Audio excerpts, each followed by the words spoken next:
Bulatkan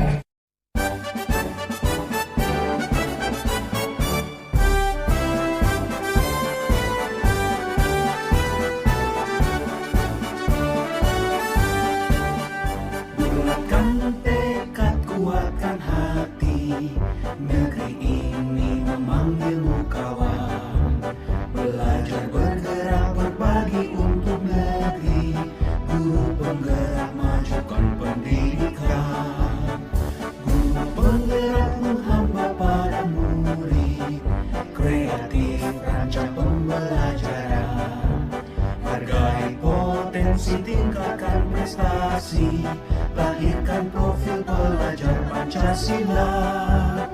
Belajar, bergerak, berbagi untuk negeri, kita menjalin kolaborasi. Belajar, bergerak, berbagi untuk negeri, demi bakti pada Ibu Pertiwi.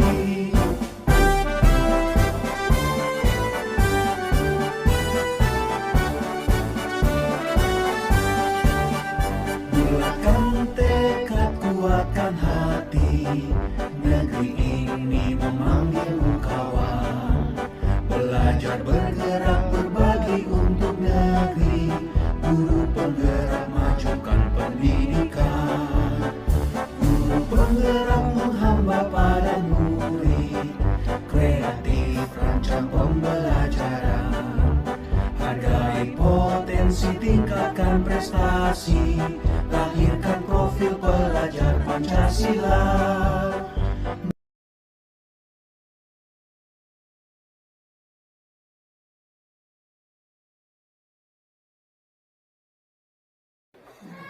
Assalamualaikum warahmatullahi wabarakatuh. Alhamdulillahirabbil alamin, wassalatu wassalamu ala asyrafil anbiya'i wal mursalin wa ala alihi wa ashabihi ajma'in.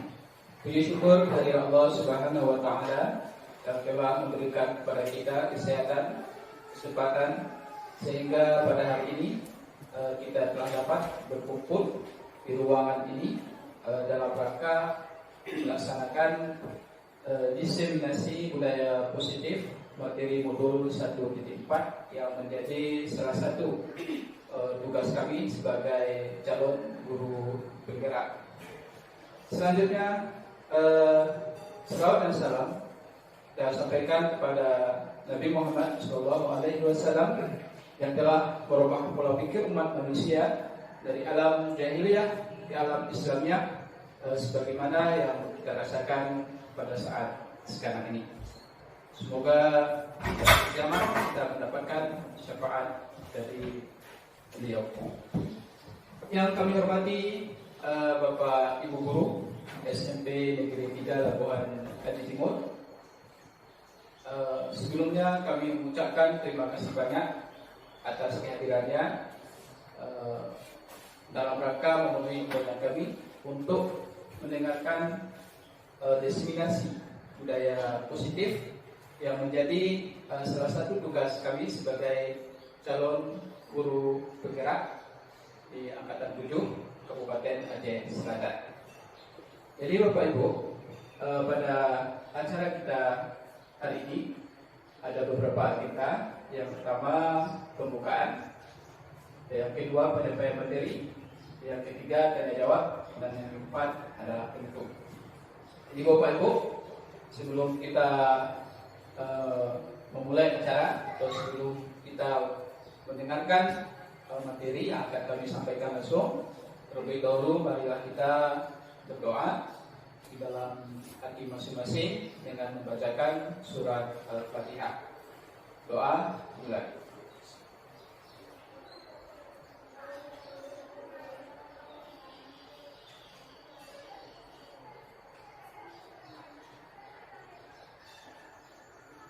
Doa selesai. Bapak Ibu yang kami hormati, yang akan menjadi tenaga pendidik ke depannya, sama-sama kita bergerak untuk mewujudkan perubahan di pendidikan sekolah kita.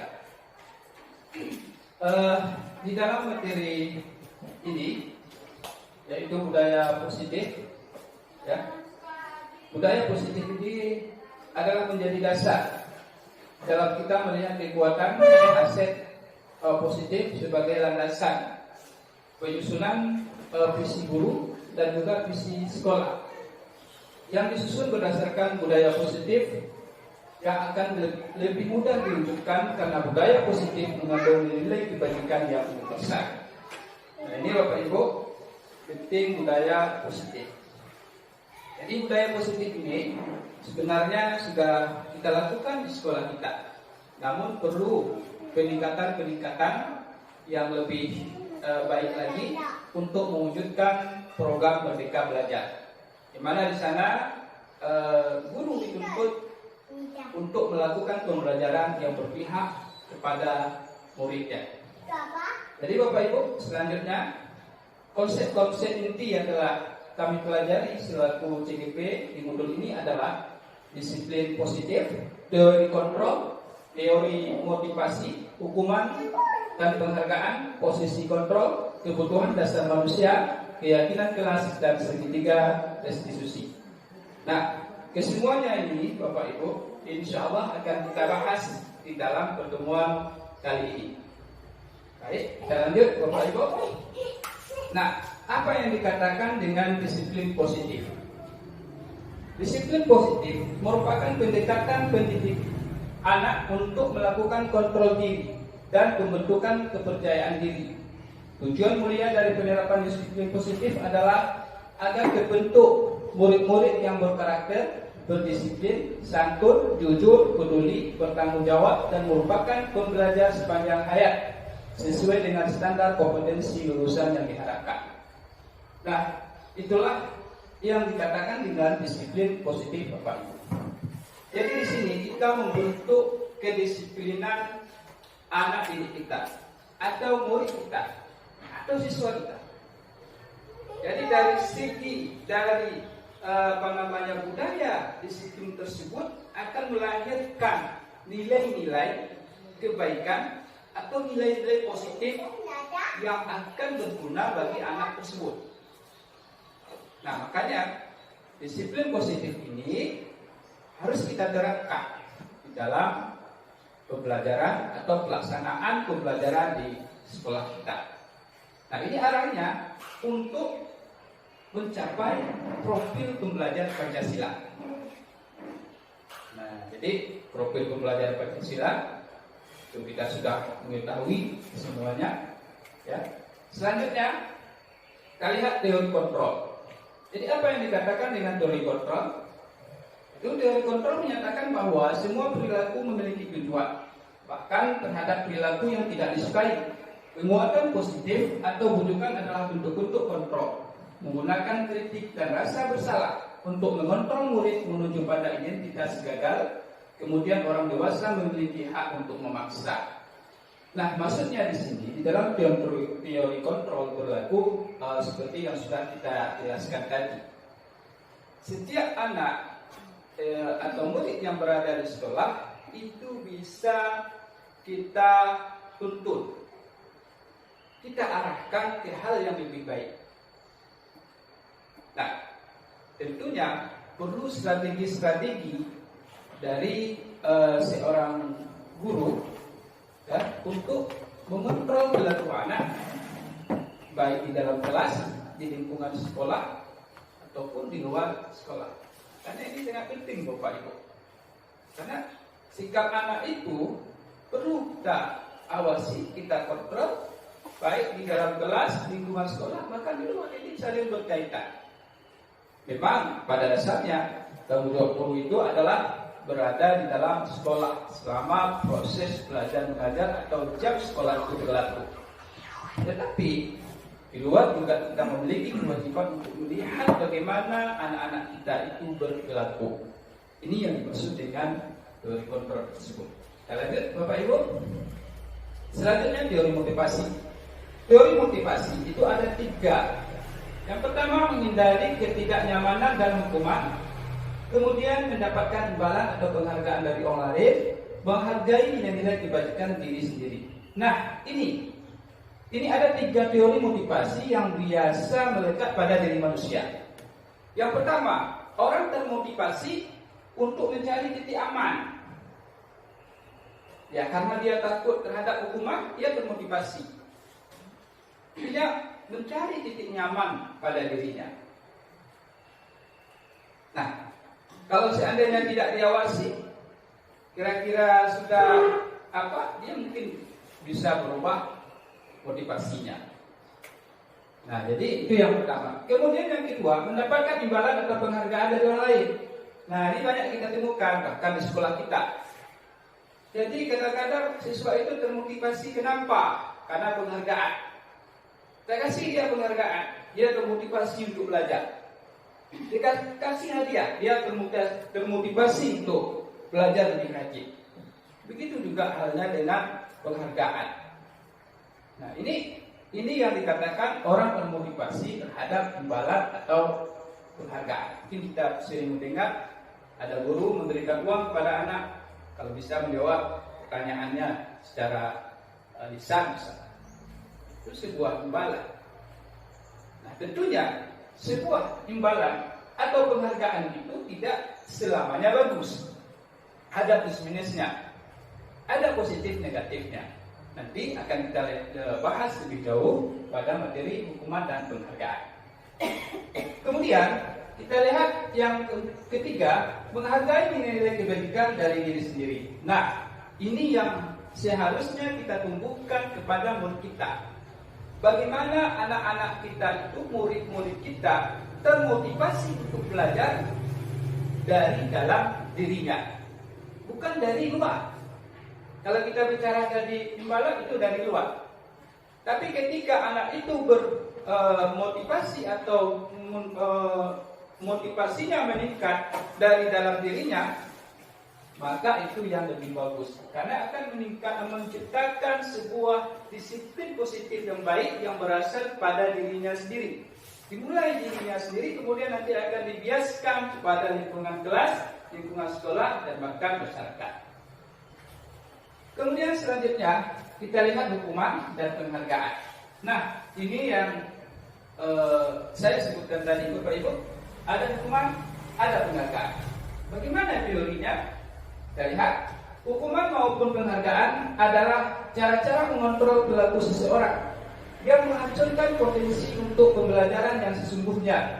Secara ideal, tindakan belajar itu sering adalah penghargaan sesungguhnya. Sejatinya kita bisa dihukum oleh penghargaan yang diberikan secara terus-menerus. Nah, inilah yang saya maksud, yang kami maksud tadi, Bapak Ibu, bahwa bukan setiap penghargaan itu berdampak positif. Nah, kita bisa membayangkan kalau seandainya ada siswa kita, anak kita yang bekerja atau belajar tergantung oleh penghargaan. Ketika tidak kita berikan penghargaan, maka dia tidak melakukan hal itu. Ini yang dimaksud dalam teori ini. Memang ada tempatnya dalam penghargaan itu bisa memberikan motivasi, itu tidak bisa kita pungkiri. Tapi kalau murid kita, siswa kita sudah tergantung oleh penghargaan tersebut, maka akan menjadi senjata bagi dirinya untuk menjatuhkan motivasi dia. Karena dia sudah berpikir, ini nggak dikasih penghargaan, nggak usah belajar. Ini nggak dikasih penghargaan, nggak usah kita ikut lomba. Ini nggak dikasih hadiah, nggak usah kita melakukan hal yang baik. Nah, inilah yang dikhawatirkan oleh teori ini, Bapak Ibu. Selanjutnya kita lanjutkan. Posisi kontrol guru. Ini ada 5 posisi kontrol guru yang sudah kita lakukan selama ini. Ini semuanya sudah kita lakukan, tapi kita tidak tahu secara teorinya itu apa. Nah, makanya kami di sini melalui program Guru Penggerak menjelaskan, ya, mensosialisasikan, melakukan diseminasi terhadap budaya positif ini dalam hal posisi kontrol guru. Apa saja? Yang pertama sebagai penghukum. Guru sebagai penghukum. Tentunya kita sudah melakukan semua. Ketika anak salah, kita berikan hukuman. Hukuman tersebut boleh fisik, boleh mental. Fisik, suruh lari, cubit, kita tapak, kita tendang, kita bentak, itu sudah mental. Nah itu hukuman, itu adalah posisi guru. Nah sekarang apakah posisi kontrol guru sebagai penghukum itu bagus di dalam penerapan pembelajaran? Tentunya secara psikologinya ketika anak itu kita hukum, anak itu tidak menerima. Bahkan dia akan mengingat. Yang akan mengingat perlakuan yang kita berikan kepada dia. Dendam. Jadi seperti itu bahayanya posisi kontrol kalau kita memakai sebagai penghukum. Nah, selanjutnya sebagai pembuat merasa bersalah, ini juga hampir sama dengan penghukum. Jadi posisi kita kadang membuat anak itu merasa bersalah. Sudah bersalah, disalahkan lagi. Jadi ini akan membuat labil dalam mentalnya. Kalau anak dalam labil mentalnya nanti akan bisa jadi berbuat fatal, bunuh diri dan sebagainya. Nah makanya ini biasa kita lakukan. Kemudian kita harus mencari apa cocok atau tidak cocok. Nah ini membuat merasa bersalah sama saja kita menghukum diri anak tersebut secara mental. Jadi Bapak Ibu, selanjutnya sebagai teman. Nah memang ada kalanya guru itu harus menjadi teman bagi siswanya, bagi muridnya. Tapi kalau sudah di luar batas, itu akan lebih parah. Misalkan ada anak terlambat, halo bro, kenapa kamu terlambat? Masa kamu terlambat terus? Nah, seperti itu. Ini untung gak dilihat sama guru lain. Kalau dilihat guru lain, kamu akan dihukum. Untung bapak yang melihat, untung ibu yang melihat. Itu sebagai teman. Udah sana kamu, cepat-cepat pergi sana, sebelum dilihat oleh guru lain. Nah, ini juga bahaya Bapak Ibu. Itu akan membuat siswa itu tergantung kepada kita. Artinya apa yang kita katakan saja yang akan diikuti, sementara yang dikatakan oleh guru lain akan dianggap sampah semua. Kenapa? Karena selama ini guru-guru lain mungkin menghukum dia, sering menghukum dia. Jadi ada plus minus dari posisi yang sudah kita jelaskan tadi. Kemudian sebagai pemantau, apa artinya? Ini seorang guru hanya berpedoman kepada preferan. Tidak mau istilahnya niko-niko, kepada preferan. Bagaimana preferan? Wajib ditegakkan. Kalau tidak ditegakkan, kalau melanggar, hukuman dikasih. Jadi ini pemantau. Kemudian sebagai manajer, nah inilah yang kita harapkan Bapak Ibu. Guru memiliki kontrol sebagai manajer. Ketika anak bermasalah, maka ada penyelesaian yang bijaksana, tanpa menghukum anak, tanpa membuat anak bersalah, tanpa menganggap hubungan khusus pada siswa. Jadi di sini sebagai manajer juga membuat aturan yang sudah ditetapkan, tetapi penyelesaian permasalahannya bijaksana, terstruktur.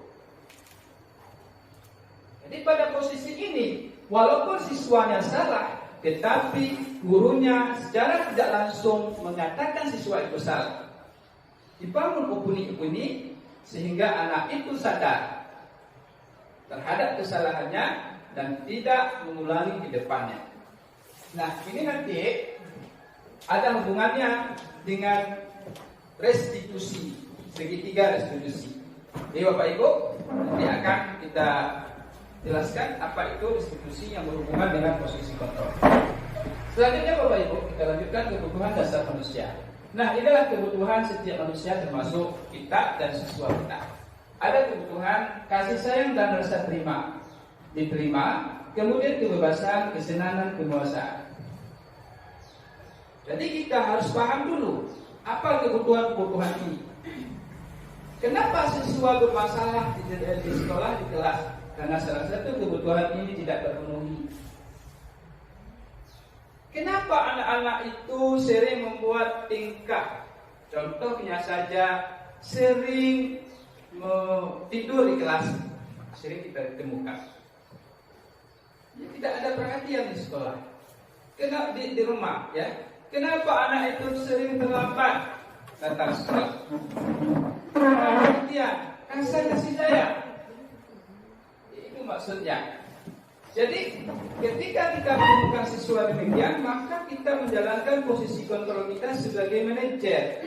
Kita cari akar permasalahan sesuatu itu, kemudian kita carikan solusinya. Nah, itu yang dimaksud dengan penyelesaian guru itu sebagai manajer tadi. Kemudian apa lagi yang dibutuhkan oleh manusia itu? Kebebasan, kemerdekaan. Jadi kalau filosofi Ki Hajar Dewantara yang sudah kita pahami bahwa orang yang merdeka itu adalah orang yang berdiri terhadap kekuatan dirinya sendiri tanpa tergantung dengan orang lain. Jadi kita memiliki kekuatan diri, kebebasan, kemerdekaan. Murid itu harus bebas, harus merdeka dalam belajar. Jadi kalau ada di situ tekanan-tekanan, maka tidak akan menumbuhkan pembelajaran yang berpihak kepada anak. Nah, jadi tidak ada pengekangan terhadap pembelajaran yang kita lakukan di kelas. Kemudian kesenangan. Siswa kita juga membutuhkan kesenangan. Kita juga membutuhkan kesenangan. Semua manusia membutuhkan kesenangan.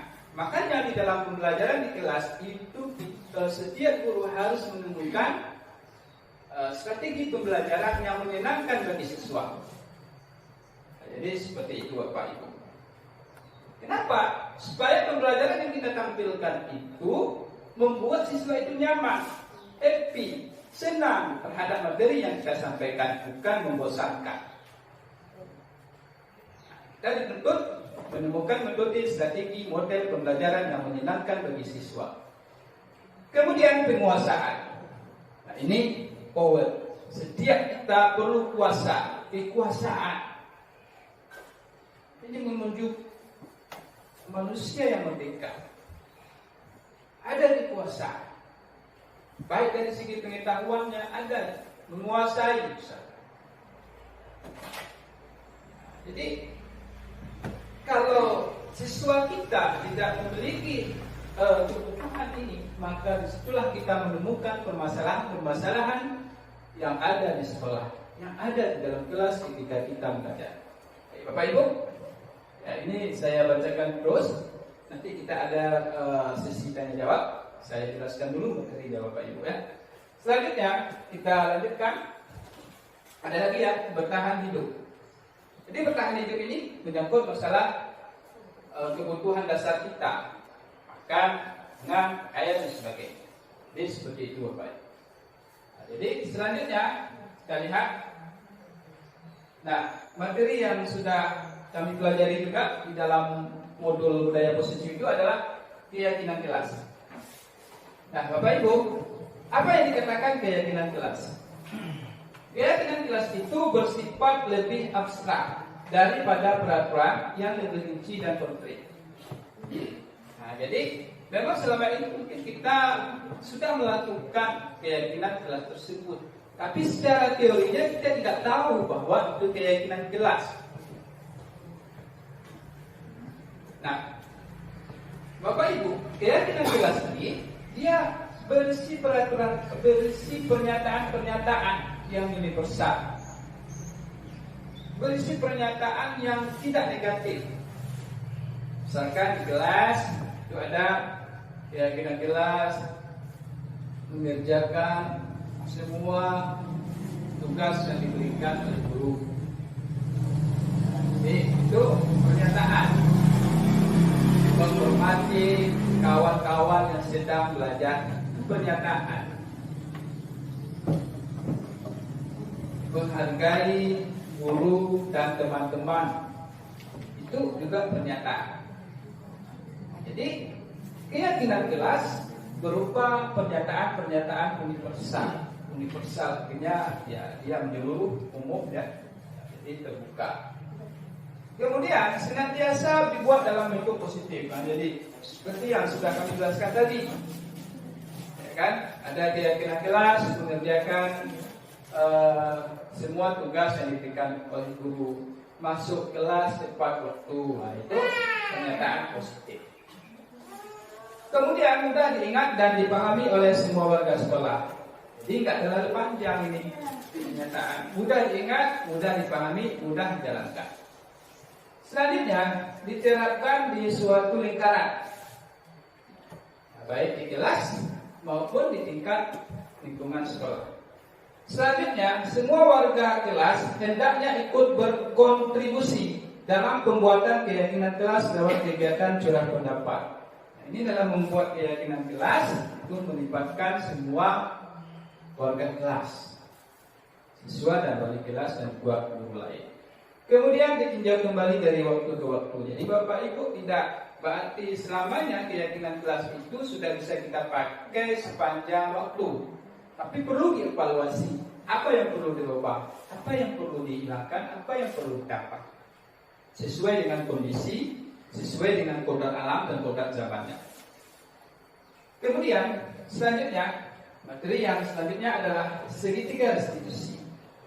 Apa yang dimaksud dengan segitiga restitusi, Bapak Ibu? Ini berkaitan dengan peran kita sebagai manajer, peran guru sebagai manajer. Nah, ini ada 3 hal. Namanya segitiga ada 3 ya. Yang pertama, yang dilakukan oleh guru dalam menyelesaikan permasalahan siswa adalah menstabilkan identitas. Yang kedua, validasi tindakan yang salah. Yang ketiga, menanyakan keyakinan. Itu adalah langkah-langkah di dalam kita menyelesaikan permasalahan yang dilakukan oleh siswa. Inilah yang dikatakan tadi, guru sebagai manajer dalam pembelajaran atau sebagai pemimpin pembelajaran. Nah, kita lanjutkan, apa yang dimaksud dengan menstabilkan identitas, Bapak Ibu? Jadi menstabilkan identitas itu bertujuan untuk mengubah identitas anak dari orang yang gagal karena melakukan kesalahan menjadi orang yang sukses. Itu artinya menstabilkan identitas.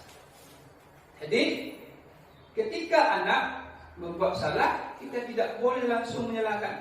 Memang kamu salah. Memang kamu tidak bisa diatur. Memang kamu pembangkang. Sampai ke nenek-nenek yang kena, ayahmu, kakekmu, nenekmu, semuanya memang keras kepala, otakmu keras. Nah, itu tak boleh. Kalau itu yang kita lakukan, itu kita sebagai hukum akan membuat permasalahan baru. Siswa tidak akan menerima. Nah, jadi identitas permasalahan ini apa? Bagaimana? Walaupun kadang siswa lagi marah, kita tidak boleh melawan juga kemarahan. Itu maksudnya. Tapi kita harus menstabilkan identitas dia, menstabilkan emosi dia. Dari yang marah ketika melakukan kesalahan menjadi siswa yang menerima, mengakui kesalahannya. Itu maksudnya menstabilkan. Tentunya kita perlu strategi, kita perlu bahasa komunikasi yang baik. Salah satu caranya adalah tanpa menyalahkan siswa secara spontan. Kalau kita menyalahkan, maka akan menimbulkan masalah baru. Siswa ini tidak akan menerima. Kemudian validasi tindakan yang salah. Apa yang dimaksud dengan validasi tindakan yang salah, Bapak Ibu? Untuk memenuhi kebutuhan dasar. Kalau kita memahami kebutuhan dasar apa yang mendasari sebuah tindakan, kita akan bisa menemukan cara-cara paling efektif untuk memenuhi kebutuhan tersebut. Nah, ini seperti yang disampaikan tadi, Bapak Ibu. Jadi kita harus menemukan akar permasalahan yang dialami oleh siswa kita. Kenapa siswa kita melakukan kesalahan? Apa masalahnya? Jadi artinya, kebutuhan apa yang belum dipenuhi? Atau kebutuhan apa yang belum dimiliki oleh siswa kita tersebut? Kalau seandainya kebutuhannya adalah kebutuhan dasar, misalkan pakaian, masalah ekonomi dan sebagainya, ya kita memberikan solusi. Kalau seandainya kebutuhan itu yang belum dipenuhi adalah kasih sayang, kita memberikan kasih sayang. Kalau kebutuhan itu belum dipenuhi adalah kesenangan, kebebasan, ya kita berikan ke arah itu. Tidak menyelesaikan masalah dengan solusi yang tepat. Jangan nanti siswa kita membutuhkan kasih sayang, tetapi kita berikan yang lain, masalah tidak selesai. Ini maksudnya Bapak Ibu. Kemudian menanyakan keyakinan kelas. Maksudnya teori kontrol menyatakan bahwa kita pada dasarnya termotivasi secara internal. Ketika identitas sukses telah tercapai pada langkah 1 dan tingkah laku yang salah telah divalidasi pada langkah 2, maka anak akan siap dihubungkan dengan nilai-nilai yang dia percaya dan berpindah menjadi orang yang dia inginkan. Jadi ini maksudnya Bapak Ibu, menanyakan keyakinan ini adalah menanyakan permasalahan atau nilai-nilai kebaikan apa yang sudah dilanggar oleh siswa kita yang bermasalah tadi. Misalkan ada anak datang terlambat, kita menanyakan, kira-kira nilai-nilai kebaikan apa yang sudah kamu langgar? Atau kesepakatan kelas apa yang sudah kamu langgar? Tentunya di situ ada nilai-nilai kebaikan yang sudah dilanggar oleh anak kita. Yang pertama, disiplin. Sekarang Bapak Ibu, orang anak yang terlambat itu melanggar apa? Melanggar disiplin. Kemudian apa lagi? Menghargai waktu, menghargai diri, menghargai orang lain. Itu sudah dilanggar. Ketika ada siswa kita terlambat, tidak menghargai waktu dia, tidak menghargai diri dia, juga tidak menghargai orang lain, dalam hal ini guru dan teman lain. Ya Bapak Ibu, itu menanyakan keyakinan kelas. Setelah itu kita temukan, maka kita arahkan apa solusinya untuk anak tadi. Jadi inilah yang dimaksud dengan segitiga restitusi, dan itulah yang seharusnya kita lakukan di dalam menyelesaikan permasalahan anak. Ada tahapan yang harus kita lakukan. 3 tadi, stabilkan identitas, kemudian memvalidasi tindakannya yang salah, kemudian menanyakan keyakinan dan memberikan solusi pada anak tersebut. Nah Bapak Ibu, sehingga kalau ini kita lakukan, maka anak ini merasa diperhatikan, merasa dihargai, merasa dihormati, merasa dipandang sebagai manusia yang perlu perhatian. Nah, jadi tujuannya seperti itu Bapak Ibu. Jadi demikian mungkin pemaparan materi dari kami sesuai dengan agenda yang sudah kita berikan tadi. Setelah penyampaian materi ada sesi tanya jawab. Jadi Bapak Ibu, kami berikan kesempatan untuk Bapak Ibu memberikan pertanyaan. Kita berikan 3 pertanyaan. Ya, silakan Bapak Ibu. Ya, silakan diberikan.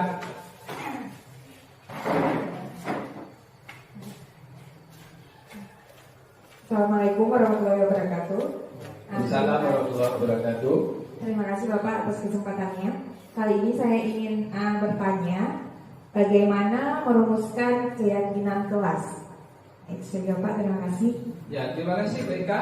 Pertanyaannya sangat bagus. Bagaimana merumuskan keyakinan kelas? Jadi kita tampung dulu semua pertanyaan Bapak Ibu, nanti baru kita jawab sekaligus. Ya, silakan Bapak Ibu yang lain. Yuk, Pak Aziz, silakan Pak.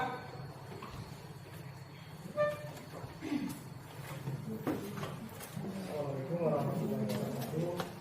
Assalamualaikum warahmatullahi wabarakatuh.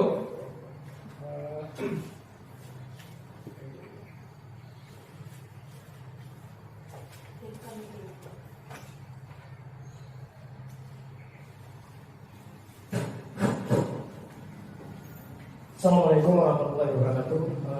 Yang kami hormati Bapak narasumber, telah kami dengar dari pemaparan tadi. Saya sebetulnya ingin menanyakan, yakni apa perbedaan peraturan dan keyakinan kelas antara kasih. Assalamualaikum warahmatullahi wabarakatuh. Dan terima kasih Pak atas pertanyaannya. Satu lagi, Ibu, ya Bu Ida silakan. Assalamualaikum warahmatullahi wabarakatuh. Waalaikumsalam warahmatullahi wabarakatuh. Terima kasih Pak atas kesempatannya. Saya kali ini ingin bertanya, apa perbedaan antara hukuman, konsekuensi, dan restitusi? Sekian Pak, terima kasih. Ya, terima kasih Ibu Ida atas pertanyaannya. Ini sudah 3 pertanyaan sesuai dengan janji kita jawab dulu ya 3 pertanyaan tersebut. Baik Bapak Ibu, pertanyaannya sangat luar biasa, sangat bagus ya, dan sangat menantang bagi saya untuk memberikan jawaban dari pertanyaan tersebut Bapak Ibu. Pertanyaan pertama dari Ibu Eka mengatakan bagaimana caranya membuat keyakinan kelas. Nah, tadi kita sudah membahas tentang keyakinan kelas, Pak Ibu ya. Ini sebagaimana yang sudah kami sampaikan tadi bahwa sebenarnya kita di dalam melaksanakan tugas sebagai guru atau sebagai pemimpin pembelajaran itu sudah melaksanakan dan menjalankan keyakinan kelas. Tapi secara teori kita tidak tahu bahwasanya itu adalah keyakinan kelas. Nah, Bapak Ibu, bagaimana caranya membuat keyakinan kelas? Jadi keyakinan kelas itu ya merupakan kesepakatan antara siswa kita dengan guru dan wali kelas. Misalkan kita masuk di kelas 2, buat kesepakatan kelas. Sebelum belajar kita buat kesepakatan kelas. Apa yang harus kita sepakati dalam melaksanakan pembelajaran? Nah Bapak Ibu, di dalam kurikulum merdeka, nah ini diarahkan seperti ini. Jadi bagaimana merumuskannya? Yang pertama kita harus melibatkan siswa, harus musyawarah dengan siswa itu sendiri. Keyakinan kelas itu muncul dari siswa. Itu maksudnya. Bukan guru yang menentukan, tapi dari siswa. Guru hanya membantu untuk membuat keyakinan kelas itu. Bagaimana kalimat-kalimat yang ada pada keyakinan kelas tersebut? Sebagaimana yang sudah kami jelaskan tadi. Jadi keyakinan kelas itu merupakan pernyataan-pernyataan yang tidak negatif. Nah, ini contoh yang tidak negatif. Tidak ada kata negatifnya di situ. Kalau kata negatif itu kan tidak, bukan, itu kata negatif. Dia hanya kalimat positif. Misal, kita masuk bahasa Inggris, guru bahasa Inggris yang siswanya buat kesempatan kelas atau keyakinan kelas. Misalkan masuk kelas tepat waktu, itu keyakinan kelas. Kemudian mengerjakan tugas yang diberikan. Yang selanjutnya mengikuti pelajaran dengan baik. Nah, dan selanjutnya itu contoh pernyataan tidak negatif. Kalau pernyataan tidak negatif, dia bisa berupa peraturan. Contohnya, tidak boleh tidur di kelas. Ah, itu bukan keyakinan kelas. Kenapa? Karena berisi kalimat negatif. Dia tidak boleh negatif, dia positif. Jadi Bapak Ibu, itu masalah keyakinan kelas. Nah, keyakinan kelas yang kita buat itu harus dilaksanakan oleh warga kelas. Warga kelas siapa? Siswa termasuk guru. Nah, jadi seperti itu. Jadi ketika guru atau siswa melanggar aturan kelas, maka disitulah perlu pembinaan. Pembinaannya bagaimana? Pakailah segitiga restitusi. ada tahapan-tahapan membina anak yang salah tersebut. Walaupun dia sudah nyata salah, tapi tidak boleh kita salahkan secara spontan. Inilah yang diarahkan pada guru-guru merdeka ke depan, Bapak Ibu. Nah, selain warga kelas yang tahu masalah keyakinan kelas ini, Bu, kita juga menyampaikan kepada warga sekolah lain. Siapa? Guru atau rekan yang lain, kemudian kepala sekolah, dan juga orang tua. Ya, orang tua. Apalagi kita sudah membentuk grup-grup di masing-masing kelas untuk wali siswa. Ini disampaikan, ini keyakinan kelas yang sudah dibentuk di kelas ini. Sehingga keyakinan kelas ini berjalan dengan lancar. Ada kerjasama, ada kolaborasi dengan orang tua. Jadi ini yang dimaksud dengan keyakinan kelas. Yang pertama, caranya harus dibuat dengan cara melakukan musyawarah dengan warga kelas, siswa dan guru dan warga kelas. Kemudian harus dijalankan, ya. Kemudian harus disosialisasikan atau diinformasikan kepada orang tua siswa dan juga warga sekolah lainnya dalam hal kepala sekolah dan guru lain. Nah, jadi kira-kira seperti itu, Bu, masalah keyakinan kelas. Bisa, Bu? Terima kasih, Bu. Selanjutnya kita lihat tentang pertanyaan yang kedua yang disampaikan oleh Pak Aziz tadi, ya. Nah, jadi pertanyaannya adalah apa perbedaan antara peraturan dan keyakinan kelas? Nah, ini juga ada kaitannya dengan pertanyaan Bu Ika tadi, ya. Jadi, Pak, peraturan dan keyakinan kelas memang ada kesamaannya. Persamaannya apa? Sebagai kontrol untuk siswa yang ada di kelas. Peraturan sebagai kontrol, keyakinan juga sebagai kontrol. Tetapi keyakinan kelas ini itu ada syarat yang harus dipenuhi. Syarat yang harus dipenuhi ya seperti yang sudah kita jelaskan tadi pada pertanyaan sebelumnya.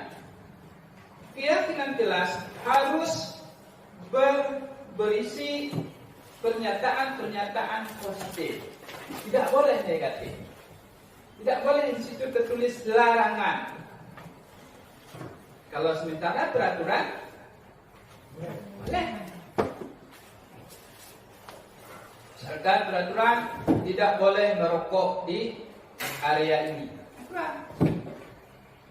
Jadi kalau keyakinan dia harus positif. Nah, ibaratnya ada edaran dari pihak kepolisian.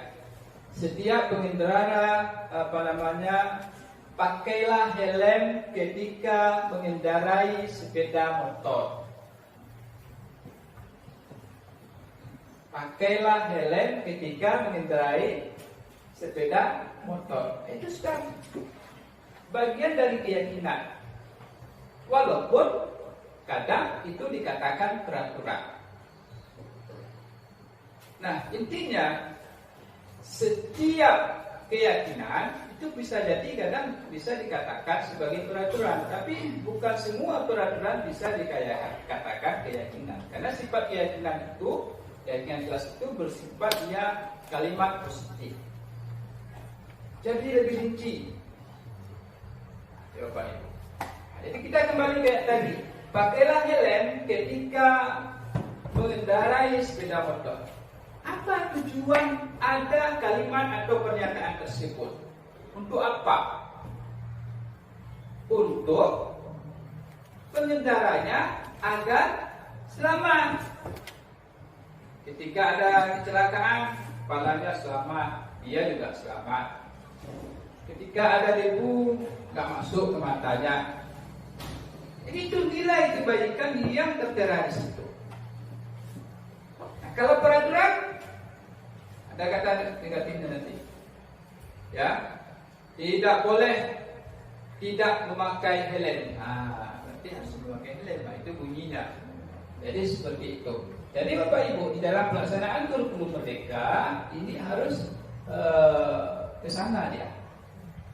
Ini yang kita jelaskan ini adalah bagaimana proses yang akan kita laksanakan di dalam pembelajaran ke depannya. Pertama di dalam kelas itu harus membuat keyakinan kelas. Jadi bahasa-bahasanya ya terserah kita, asal dia mengandung nilai kebaikan, nilai keselamatan jika anak tersebut mematuhi keyakinan tersebut. Misal contoh kayak tadi, masuk kelas tepat waktu. Kalau anak mematuhi keyakinan kelas itu, apa yang akan terjadi ke depan? Anak itu akan bersikap disiplin. Kalau dia disiplin, maka dia akan mudah dalam kehidupannya ke depan menjadi manusia ataupun sebagai masyarakat di dalam lingkungan yang berada. Jadi seperti itu. Jadi kira-kira perbedaan peraturan dan keyakinan seperti itu, Pak. Jadi keyakinan dia tidak boleh ada pernyataan negatif itu, tapi dia positif. Kalau peraturan ya terserah boleh kan? Tidak boleh merokok, tidak boleh datang terlambat, tidak boleh alpa terlalu banyak, tidak boleh sakit misalkan. Jadi seperti itu. Jadi intinya kesamaannya apa? Sama-sama mengontrol anak ini, siswa kita, untuk melakukan hal-hal yang memang bagus dan memang harus dilaksanakan di sekolah. Kemudian pertanyaan yang ketiga dari Bu Indah. Sebelumnya saya tanya dulu sama Pak Alis, gimana Pak? Bisa Pak? Bisa. Alhamdulillah. Selanjutnya dari Bu Indah, pertanyaannya apa perbedaan antara hukuman, kemudian konsekuensi dan restitusi? Ini 11, 12, 13 Bapak Ibu. Apa beda hukuman? Apa itu hukuman? Tadi sudah kita jelaskan sedikit. Yang dikatakan hukuman itu adalah sesuatu kegiatan yang membuat efek jera terhadap pelaku kesalahan, baik dia secara fisik maupun secara mental. Ketika anak salah, langsung kita hukum. Anak datang terlambat, nah sekarang kamu berusaha 10 kali. Itu hukuman. Dia sepihak Bapak Ibu. Kita tidak melihat apa alasan anak itu melakukan kesalahan. Kenapa anak itu terlambat? Kita langsung menghukum. Kamu sudah terlambat, kamu sudah melanggar peraturan sekolah, maka kamu push up 10 kali. Laksanakan. Itu hukuman. Tanpa kita melihat sesuai dengan anjuran tadi, itu hindari sebagai penghukum. Ini implementasi, bagian dari implementasi kurikulum merdeka ke depannya Bapak. Nah, selanjutnya kita lihat konsekuensi. Apa itu konsekuensi? Hampir sama juga. Kenapa adanya konsekuensi? Karena adanya hal-hal yang dilanggar. Misalkan ada anak, ini keyakinan kelas sudah ada ya, siswa membuat PR, membuat tugas yang diberikan. Tapi nyatanya ada siswa yang tidak membuat PR. Karena anak ini tidak membuat PR, karena sudah melanggar keyakinan kelas, ada konsekuensi yang dia terima. Nah itu. Jadi konsekuensi ini dia juga bagian kontrol dari perilaku siswa, tetapi diterima oleh guru dan siswa, disepakati. Berlaku dua pihak ya, bukan istilahnya satu pihak kayak hukuman tadi. Melihat apa alasan tidak membuat PR, tidak membuat tugas. Jadi ada kesepakatan sebelumnya, terencana, bukan secara tiba-tiba kayak hukuman. Anak terlambat masuk, kamu harus push 10 kali. Kamu harus keliling lapangan 5 kali. Jadi seperti itu. Itu konsekuensi. Kayak saya katakan tadi 11, 12. Ya? Ada selama ini kita menganggap ya sama aja, tapi ada bedanya. Memang harus dibedakan. Kemudian satu lagi adalah restitusi. Nah ini yang kita sampaikan tadi.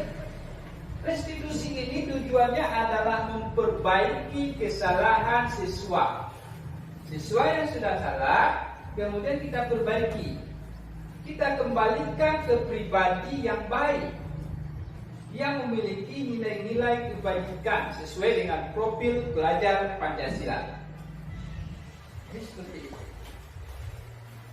Jadi di sini bedanya dengan konstitusi itu mungkin kita pada hukuman dan konstitusi itu langsung kita selesaikan di situ. Tapi di sini ada tahapan-tahapan restitusi, tahapan-tahapan perbaikan yang harus kita lakukan.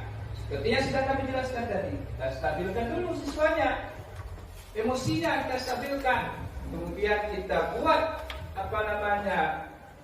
validasi tindakan yang salah. Validasi itu artinya kalau dalam permasalahan siswa itu menyadari apa kesalahan dia, nilai kebaikan apa yang dia langgar, itu maksudnya.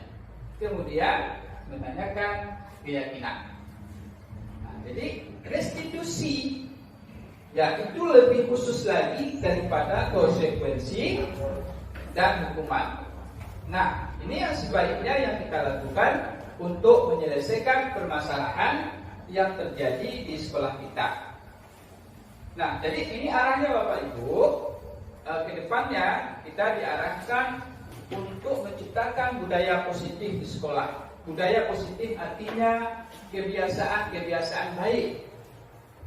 Kebiasaan-kebiasaan itu sering kita lakukan, maka akan menjadi sebuah budaya positif di sekolah. Contoh yang sudah kita lakukan, kebiasaan atau program 3S, senyum, sapa, salam. Itu sebuah kebiasaan pertama. Tapi dengan sudah kita lakukan setiap hari, maka akan menjadi kebudayaan siswa. Di mana kita ketemu dengan siswa itu sudah diterapkan. Bukan hanya di sekolah, di luar. Paling tidak dia menyapa kita, Bapak, Ibu, itu tujuannya. Atau ketemu dengan kita dimanapun dia bersalaman. Nah itulah sudah menjadi budaya. Awalnya pembiasaan, menjadi budaya. Nah, kemudian apa lagi yang sudah kita jalankan? Misalkan upacara bendera. Itu sebuah kebiasaan dan nantinya akan menjadi budaya. Banyak nilai-nilai dari upacara bendera itu yang baik, yang harus dikembangkan oleh diri siswa kita. Yang paling penting adalah cinta tanah air, cinta kepada tanah airnya, bangsa dan negara. Jadi ini sekarang anak kita berapa belas tahun, nanti berapa puluh tahun kemudian akan menjadi manusia-manusia yang diandalkan. Tentunya kalau tidak memiliki kemampuan, ilmu, akhlak yang baik, akan hancurlah masa depan negara. Jadi melalui kebiasaan itu ke depannya mereka akan terbiasa lebih bagus dan mengembangkan nilai-nilai kebaikan yang ada di dirinya. Tentunya kesadaran tersebut harus kita pupuk pada diri siswa kita. Karena untuk melakukan sesuatu, untuk termotivasi melakukan sesuatu itu tidak cukup ya dengan arahan kita, tetapi yang paling penting adalah itu berasal dari diri siswa kita. Ada kesadaran diri untuk berubah. Nah, kalau hal ini kita bisa terapkan ke depannya, insya Allah kita bisa melaksanakan implementasi kurikulum 13 ini dengan mudah dan lancar. Karena itu Bapak Ibu, apa yang sudah disampaikan hari ini, mari sama-sama kita terapkan di dalam proses pembelajaran yang kita lakukan di kelas maupun di sekolah. Artinya guru harus menjadi teladan bagi siswanya. kalau mau budaya positif ini terlaksana dengan baik. Jadi seperti itu Bapak. Jadi seperti itu Bu ya. Yang ada jawaban dari apa? Ada lagi yang perlu ditanyakan? Kalau tidak ada lagi yang perlu ditanyakan,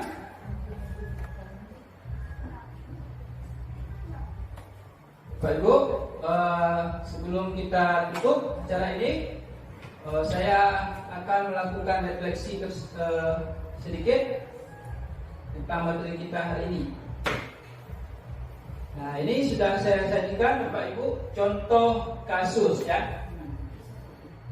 Nah, kira-kira saya mau cek pemahamannya ya, tentang kasus yang diberikan. Tunggu dulu Bapak Ibu, saya berikan dulu. Nah, ada kasus, silahkan dibaca Bapak Ibu. Guru matematika dan wali kelas 8 Ibu Santi sakit sehingga tidak dapat masuk dan mengajar. Akhirnya dicarikan guru pengganti Ibu ini. Ibu ini baru 2 tahun menjadi guru SMP. Beberapa murid perempuan, Vivi dan Natali, mengetahui hal ini dan mulai menggunakan kesempatan dan bersikap seenaknya, tertawa dan tidak mengindahkan kehadiran Ibu ini. Ibu ini mencoba menyapa Vivi dan Natali dengan ramah sambil mengingatkan mereka untuk tetap fokus pada pengerjaan tugas.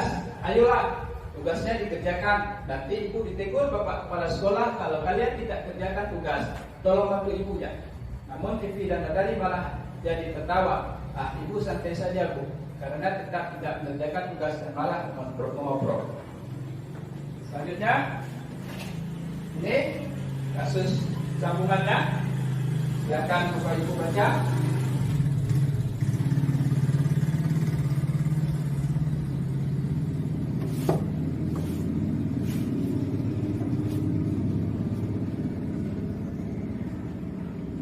Bu ya, kita lanjut. Ini kelanjutannya.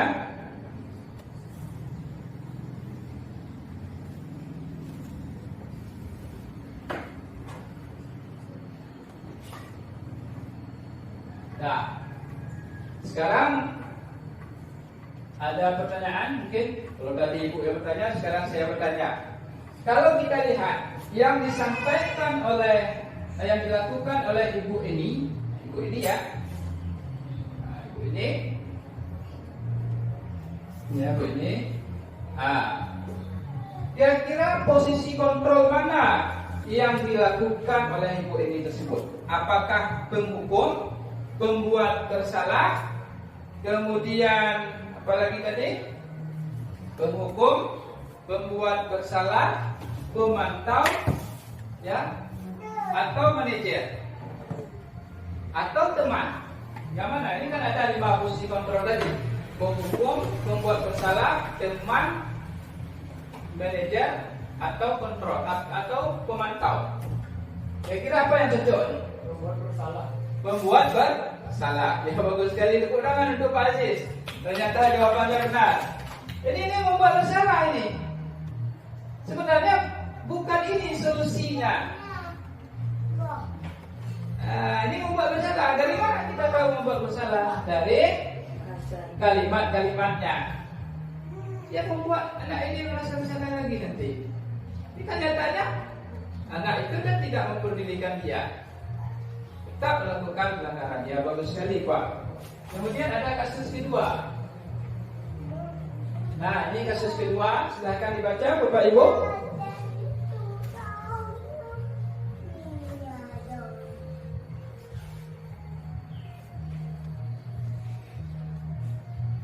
Ini ada lanjutannya.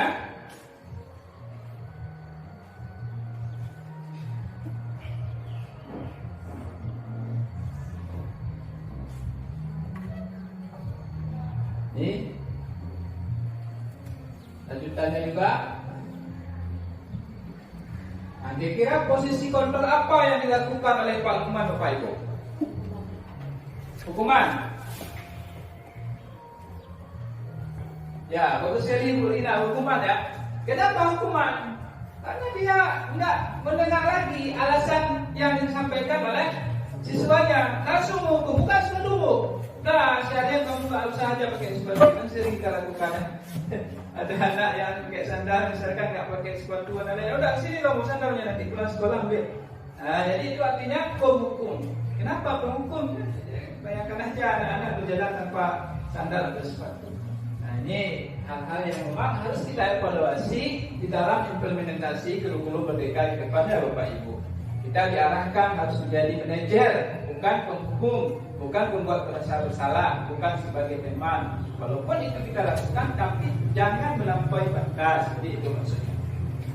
Kemudian ada kasus yang ketiga.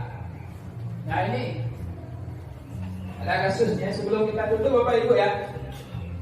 Ini sedikitnya supaya meningkatkan pemahaman kita tentang posisi kontrol seorang guru untuk meningkatkan budaya positif di sekolah kita.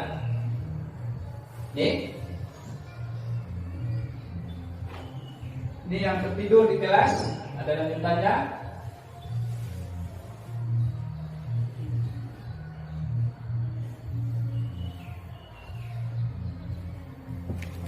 Kira-kira posisi apa yang dipakai oleh ibu itu? Teman ya. Sebagai teman.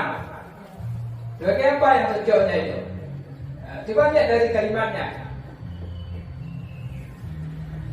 Gimana kamu belajar? Kamu nggak kasihan sama ibu ya? Ibu sudah sampai belajar, kamu tidak kasihan sama ibu. Nah, itu apa itu? Membuat bersalah. Nah, jadi itu ya posisi kontrolnya. Jadi lebih cocok pada membuat bersalah. Kemudian yang keempat. Nah, ini kasus yang keempat.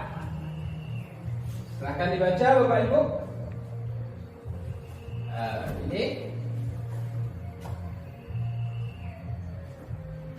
lanjutannya.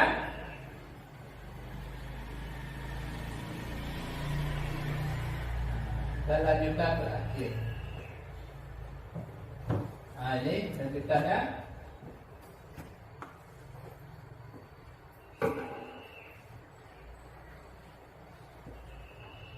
Nah, kira-kira posisi apa yang dilakukan oleh ibu kepala sekolah? Manajer, pemantau, teman, pembuat bersalah, penghukum. Coba lihat manajer. Kenapa manajer? Karena dia ada solusi-solusi. Diberikan solusi, ini solusinya, tanpa dia menyalahkan anak yang sudah membuat kesalahan. Padahal sudah nyata salah, tapi tidak disalahkan. Itu artinya manajer. Nah, ini kalau kita lakukan seperti itu Bapak Ibu, kita bayangkan saja, ya, anak kita, siswa kita tidak akan merasa dendam kepada kita. Tapi kalau kita lakukan penghukum, kita merasakan di sekolah. Saya Bapak Ibu, ada guru saya dulu menghukum saya walaupun saya nggak bersalah, sampai sekarang teringat. Teringat artinya bukan dendam, tapi teringat di benak saya bahwa yang dilakukan itu tidak tepat. Tapi kalau kita memberikan solusi, nah inilah yang diharapkan Bapak Ibu. Jadi Bapak Ibu, ya, terima kasih atas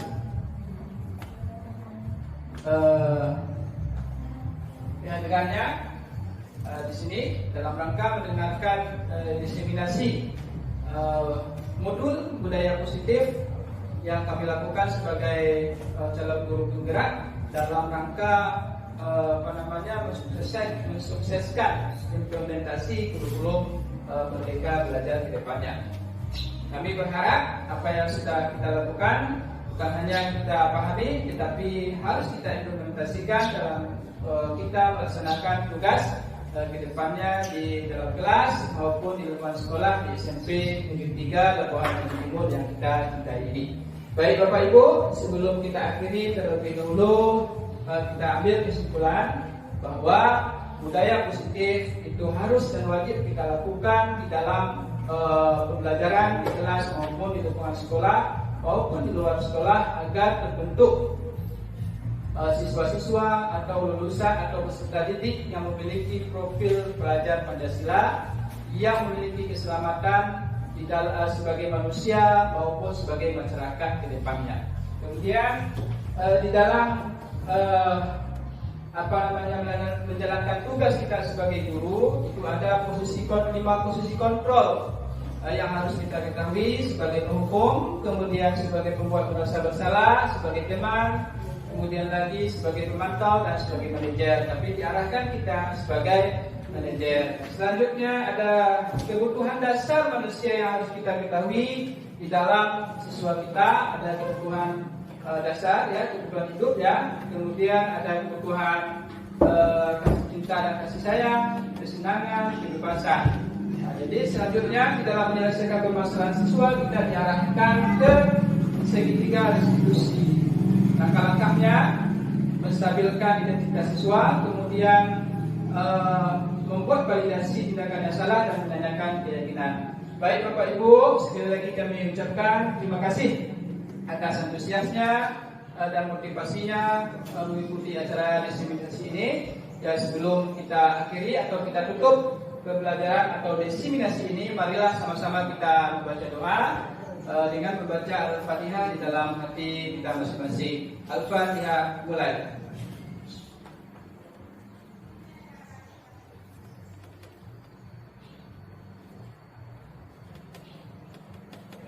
Alhamdulillah. Terima kasih Bapak Ibu, semoga bermanfaat ke depannya untuk dilaksanakan dan diimplementasikan di dalam kita melaksanakan tugas di sekolah. Terima kasih dan kami akhiri. Wabillahi taufiq wal hidayah. Assalamualaikum warahmatullahi wabarakatuh. Assalamualaikum warahmatullahi wabarakatuh. Perkenalkan, nama saya Marhayati SAG, tempat tugas SMP 3 Labuhan Haji Timur. Diseminasi budaya positif yang dilaksanakan oleh Bapak Molinas selaku guru penggerak pada SMP Labuhan Haji Timur yang merupakan angkatan ke-7 Kabupaten Aceh Selatan sangat bermanfaat bagi kami. Banyak informasi dan ilmu yang kami peroleh untuk menumbuhkan budaya positif di SMP 3 Labuhan Haji Timur ke depannya. Terima kasih. Semoga maju terus SMP 3 Labuhan Haji Timur